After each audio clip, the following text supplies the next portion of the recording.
Fala família, muito prazer. Para quem não me conhece, eu sou o Marcel e na aula de hoje a gente vai entender um pouco mais sobre o ciclo de caixa. Agora que a gente abriu o conceito de capital circulante líquido e entendeu que ela é composta pela NIG e pelo saldo de tesouraria, então a gente vê a necessidade de compreender um pouco sobre como a empresa tem um ciclo de caixa.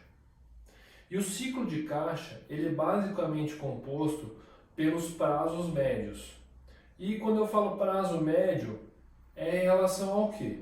É o prazo médio dos estoques, o prazo médio dos pagamentos e o prazo médio de recebimento.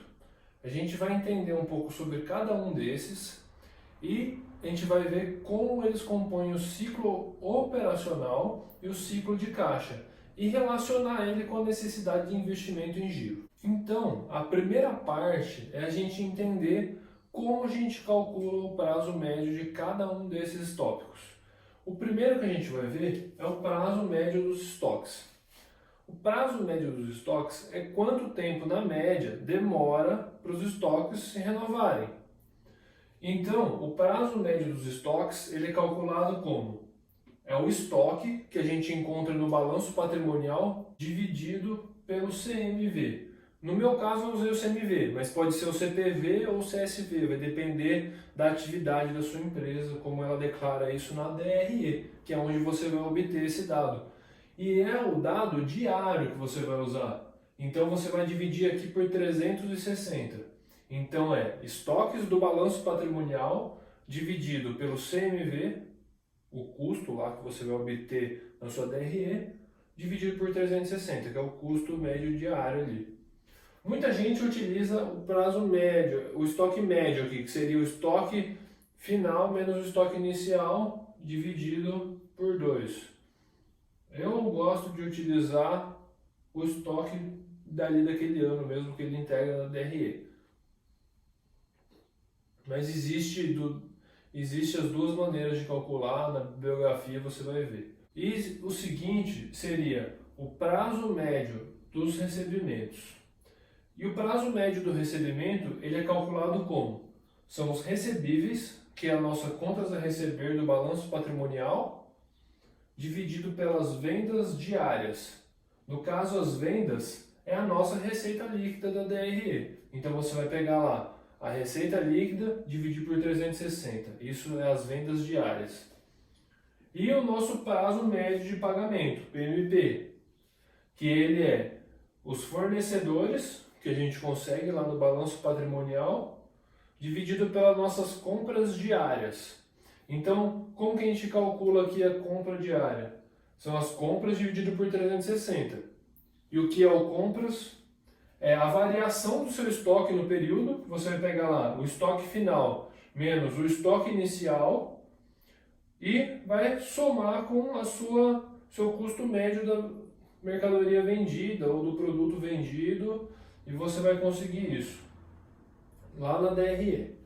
Então, o que você tem que fazer é achar esse compras, que é muito simples, balanço patrimonial, DRE, dividir ele por 360, você vai conseguir a compra diária. E aí você vai usar esse número para fazer esse cálculo, que é fornecedores dividido pelas compras diárias. E assim você consegue o prazo médio dos pagamentos. Bem, e para que serve tudo isso? A gente começou falando sobre o ciclo de caixa, mas a gente falou só de prazo médio até agora. Como que a gente vai relacionar isso? É simples. A gente pode olhar num fluxo de caixa, aqui a nossa linha de fluxo de caixa, que a gente tem um ciclo operacional da empresa, que é composto pelo prazo médio dos estoques mais o prazo médio dos recebimentos. O que seria isso? Eu comprei a minha mercadoria, eu fui lá e comprei, eu tenho uma papelaria, por exemplo, fui lá e comprei todo o meu estoque, caderno, lápis, caneta, todas essas coisas, e o meu estoque vai durar um tempo. Aqui, o prazo médio de estoques. E eu vou vender isso, provavelmente eu vou vender a prazo. A pessoa vai lá comprar lá o material, vai pagar lá em 2 vezes, 3 vezes, comprou material para o filho no começo do ano, então eu vou pagar em 3 vezes. Então tem um prazo médio de recebimentos. Então, o ciclo operacional da empresa, ele se baseia na soma desses dois indicadores, que é o prazo médio dos estoques e o prazo médio dos recebimentos. Então, a gente tem o ciclo operacional da empresa. E agora, a gente também tem outro dever, que é o pagamento dos fornecedores.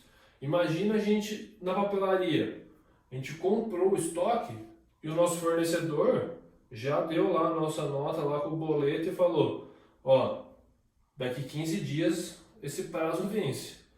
Então, você vai pagar 15 dias, entendeu? Em 15 dias você paga. O seu estoque está lá sendo vendido, você ainda demora mais ainda para receber. Então, essa diferença é o seu ciclo de caixa. É a quantidade em dias que você precisa sustentar a sua operação. Então, o que aconteceu aqui? Você comprou o seu estoque. Foi lá, comprou. Depois de um dia, uns 15 dias, você pagou o seu estoque, pagou ali aquela compra. Se você está vendendo nesse período, só que você tem um prazo médio de recebimento só no final lá. Você vai demorar 60 dias, por exemplo, para receber, para terminar todo o seu ciclo operacional. E você está recebendo tudo nesse período. Então, essa diferença do ciclo operacional subtraído do prazo médio de pagamentos é em dias, como eu disse, o seu ciclo de caixa. Então, é aqui que entra a NIG. É esse dinheiro que você precisa ter para sustentar a operação. Esse dinheiro que eu falo, se você tem saldo de tesouraria, você está trazendo o quê? Do longo prazo. Provavelmente o capital social da empresa está financiando essa NIG. Se você cresce, isso aqui também cresce, a gente vai ver. Então, o seu ciclo de caixa, ele é o ciclo operacional da empresa, que é o PME, mais o PMR, menos o prazo médio de pagamentos. Então, como a gente já disse, se a gente abrir aqui o ciclo operacional, a gente vai ter uma fórmula muito simples, que é o ciclo de caixa da empresa é o prazo médio de estoques mais o prazo médio de recebimentos menos o prazo médio de pagamentos. E assim a gente vai ter um resultado em dias do ciclo de caixa. E se esse ciclo de caixa for negativo? No caso aqui, a gente comprou o estoque, lá, recebemos lá o estoque, ele está sendo consumido. Vamos supor que você é a Ambev. Então, você comprou lá o seu estoque, produziu cerveja, foi lá na distribuidora, vendeu a cerveja, você fala, paga eu logo, eu sou grande, eu que mando aqui, eles vão lá, pagam você rapidinho. Só que, como é que você resolveu com os seus fornecedores? Eu sou Ambev, você vai vender para mim ou você não vai vender para ninguém, então eu vou pagar você daqui 100 e poucos dias. Então, esse ciclo de caixa fica negativo. Significa que o quê? Você está usando o dinheiro dos seus fornecedores para sustentar a sua operação. Quanto mais você cresce, mais os fornecedores financiam a sua operação. Isso é bom, isso é muito bom, é uma vantagem competitiva muito grande. Logicamente que você fica dependendo dos seus fornecedores aguentarem isso.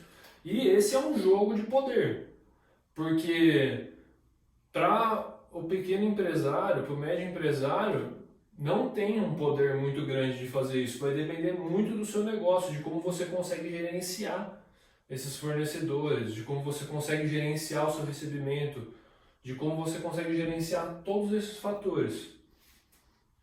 E lógico que vai depender de cada tipo de negócio.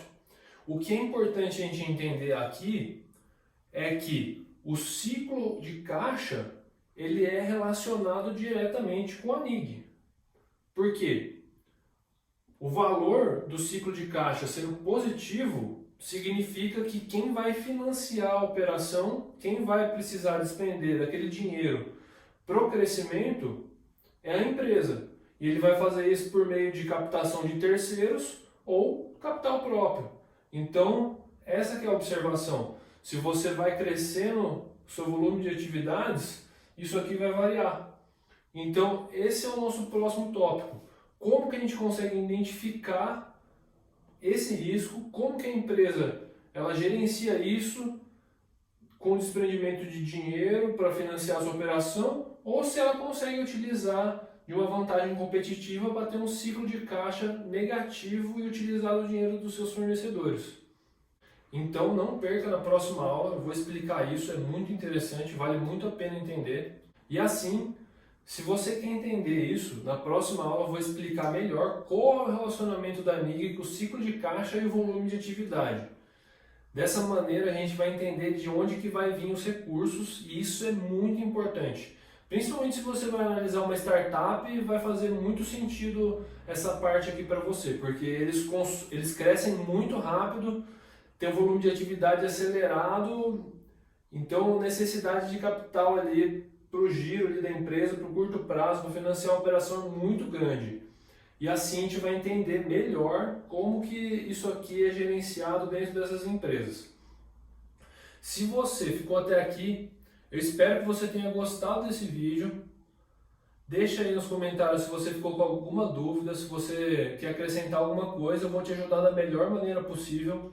Não esquece de dar um like nesse vídeo, seguir o nosso canal, ativa as notificações, compartilhe esse vídeo com mais pessoas. Eu tenho certeza que você conhece alguém que está precisando desse conhecimento, vai ajudar muito o nosso canal. Muito obrigado e até a próxima aula.